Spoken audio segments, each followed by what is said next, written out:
the show where we challenge you, the great British public, to take on some of the most weird, wonderful and physically demanding tests on telly. So, have you got what it takes? Because we're looking for battlers, not bottlers. We're looking for people who think they can withstand the pressure of anything Ruth and I can throw at them. And today's competitors are up for it. They think they've got what it takes, and we'll find out if they have. This is what we've got lined up for them. Well, the course opens with a balance beam and post before the riders jump at the first brake zone. The angled cable drum and ladder incline then drops to a pair of cable drums and up to the second brake zone, a 2-metre drop, then a leap to the oil drums. The final platform leads to the curved beam and the vault to the podium. That's all there is to it. Referee Tony Smith's poised to whistle away our first rider, Bingley's Stuart Millin. With this course, the pressure is always on. A foot down on anywhere but a brake zone will end the trial for this 17-year-old student. Front and back brakes helping to achieve that equilibrium.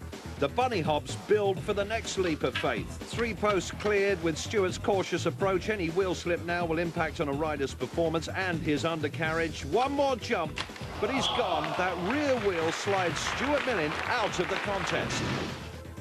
Next super rider is Darryl McCall. He's travelled 530 miles from Aberdeen to tackle this course. Can he get further than Stuart Millin? Darryl aboard a 20-inch bike and attacks the post with a back wheel hop, up, and a front wheel flop. A face full of mat and another 530-mile trip back to Aberdeen for Daryl McCall. But before he goes, let's review that disastrous wipeout in glorious slow motion. Darryl slopes the bike onto the first 2 posts, and it's all downhill from there. Let's wish him a safer trip home. Chris Ackrigg, Skipton-based 4-time British bike trial champion, is next on the Super Rider course. Chris also ranked world number 10 in the World Bike Trial Masters, and here's why, making short work of the posts. Right angle, right on the brake zone to face up the angled cable drum. The ladder climb with poise and precision. This looking to be a lesson in trials bike control. Steps it down to the platform before tackling the cable drums. He's looking good, and so's the bike. Good leap, but the drum's rolling, and he's blown it, feet down, and he's out. A rare error of judgment from Chris Ackrigg. Makes the leap, desperately fights to control his rear end, but has to surrender when both feet are floored. With the Super Rider course claiming 3 victims, the pressure's cranking up on Ian Cooper, 23 years old from Wallasey. Ian's a trials display rider, skips across the post like a mechanised kangaroo. The angled cable drum holds no mysteries for Ian Cooper. Likewise the ladder, the forks of that 26-inch wheeler soaking up each bounce. Platform left to where the cable drums lie in wait.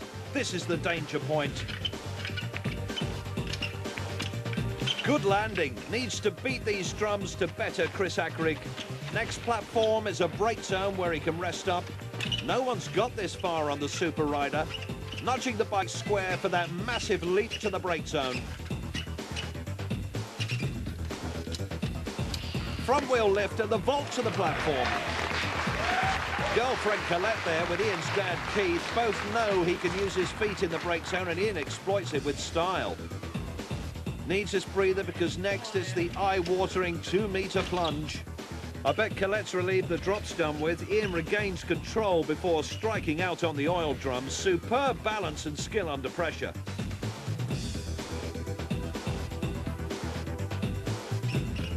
And that's the terrifying prospect.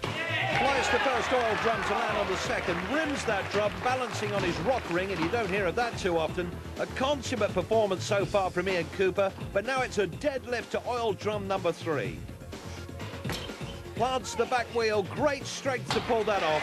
Oh, dabs his foot down on the landing. Ian's whistled down, but what a display of cycle skill that was.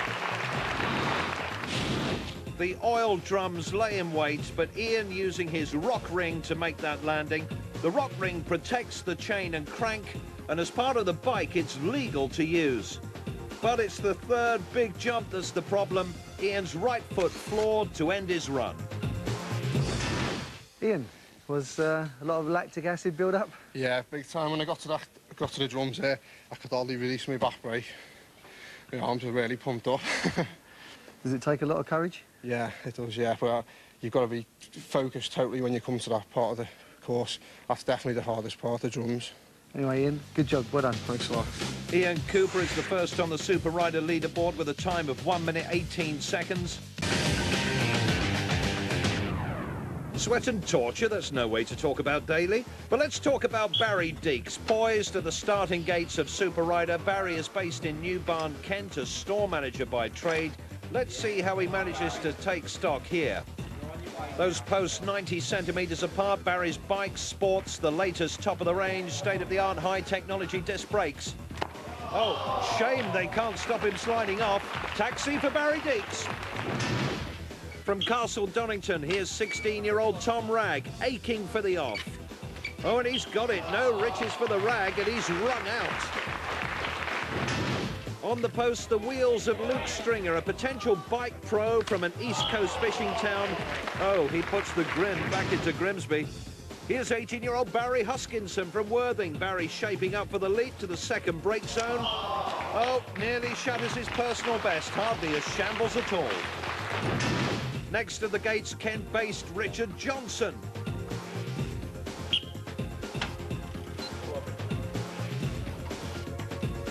A quick impression of a dog in the woods from Richard. He regains his poise to bunny hop the posts, touches down on the first brake zone, gearing up next for the angled cable drum.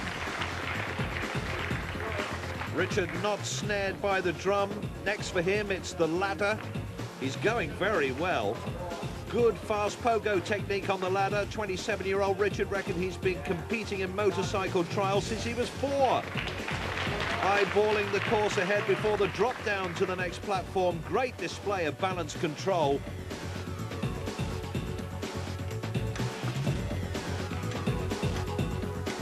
Good view of his front tyre. Plenty of tread left on that shoe as well. His disc brakes invaluable for this kind of urban course. Cable drums next. Richard up and at him, fighting to keep a grip.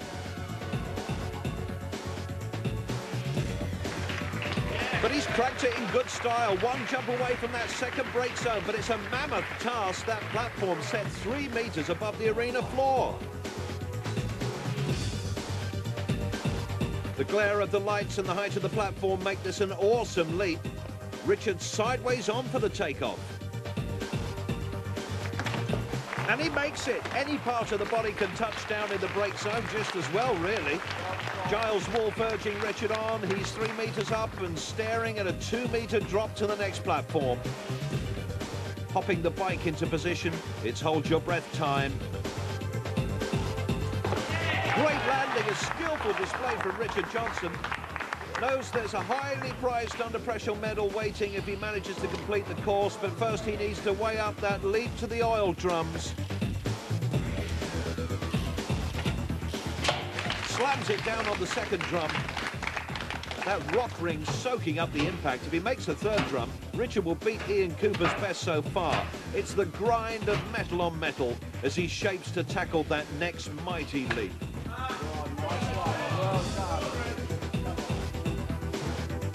And he's made it. No, he's blown it. A foot down means he equals Ian Cooper. A great jump, but the momentum drags him forward and he touches down with his left foot.